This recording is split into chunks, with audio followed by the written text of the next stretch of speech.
Thank you. Merci beaucoup. I don't want to attempt to synthesize an entire book into a 10-minute presentation. So I'm going to take just a part of my book and through that part take you to a very special place. Canada is the second largest country on Earth.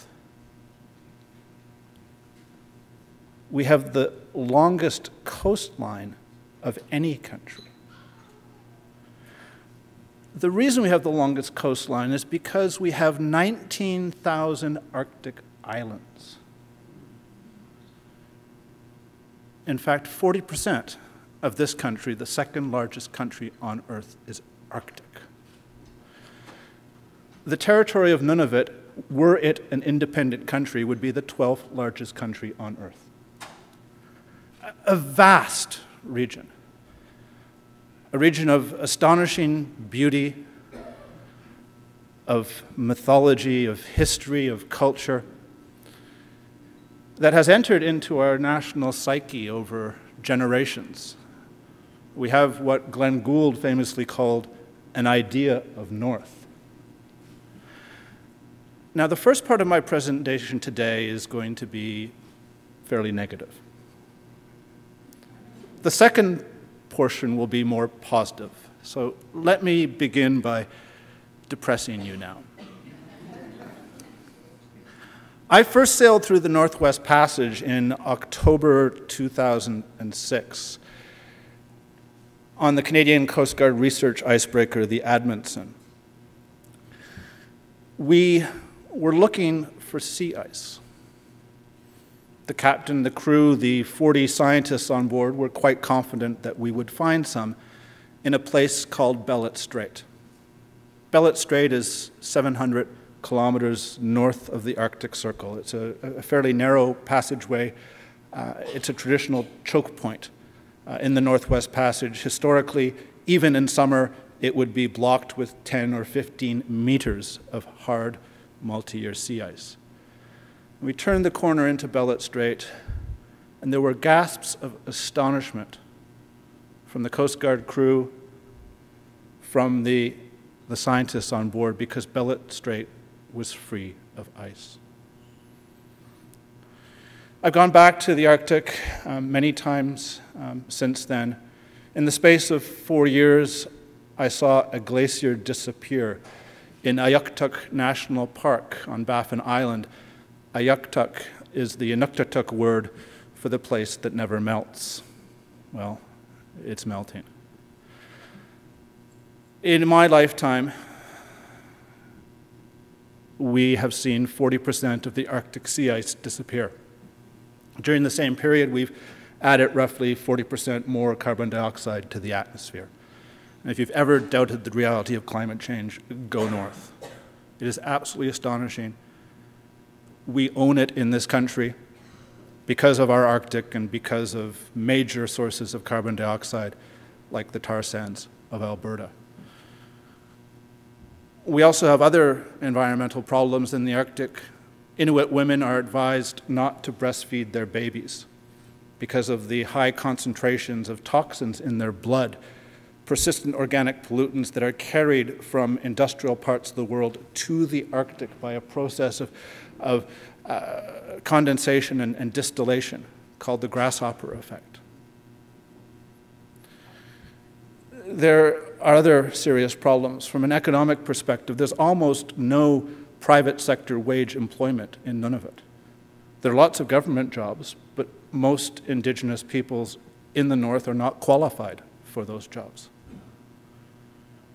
There are lots of natural resources, expensive to extract because of the great distances and the extreme weather and the still, in many times of the year, remaining sea ice.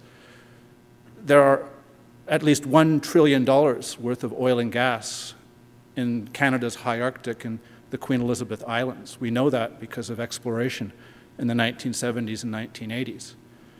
But oil brings its own problems. Think of the Exxon Valdez, and think of the acutely sensitive Arctic environment existing in a fine balance between the frozen and the unfrozen, highly specialized evolved species, from the Arctic cod to the polar bear. An oil spill in the Northwest Passage would be a cataclysmic event.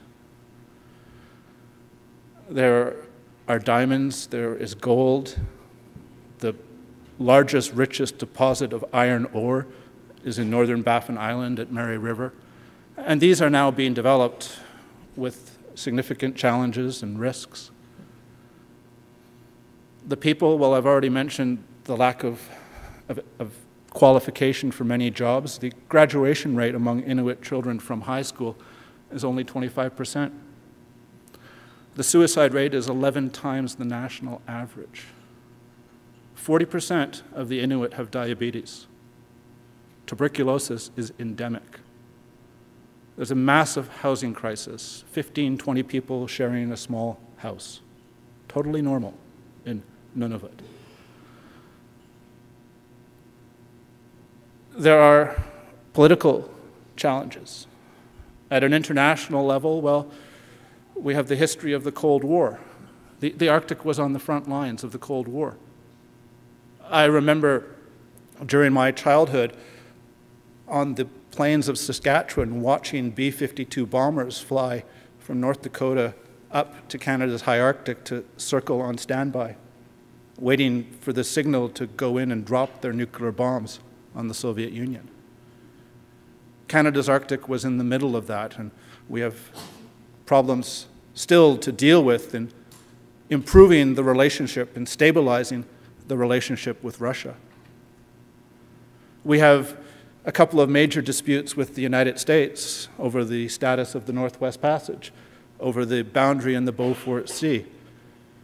And we have a dispute with Denmark over a small rocky outcrop in the middle of Nares Strait called Hans Island.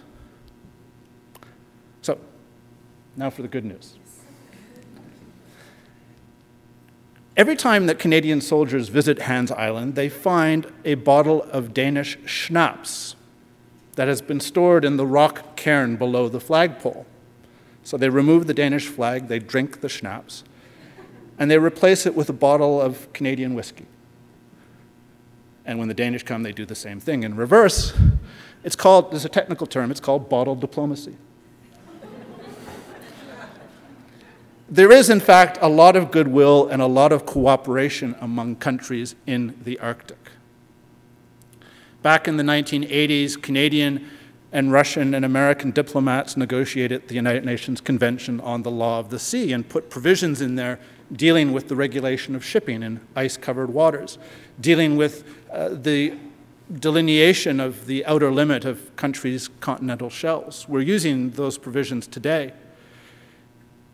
In 2008, the 5 Arctic Ocean coastal states met in Ilulissat, Greenland, and reaffirmed their commitment to resolving all their boundary disputes according to the law of the sea.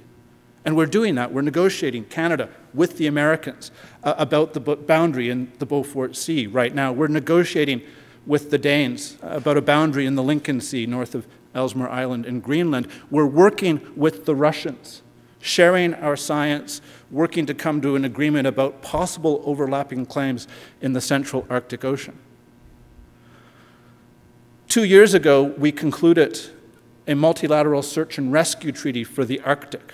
Negotiations were led by Russia and the United States, so that if there is an emergency in the Arctic and lives need to be saved, the ship or the helicopter that comes to save them could come from any of the Arctic countries.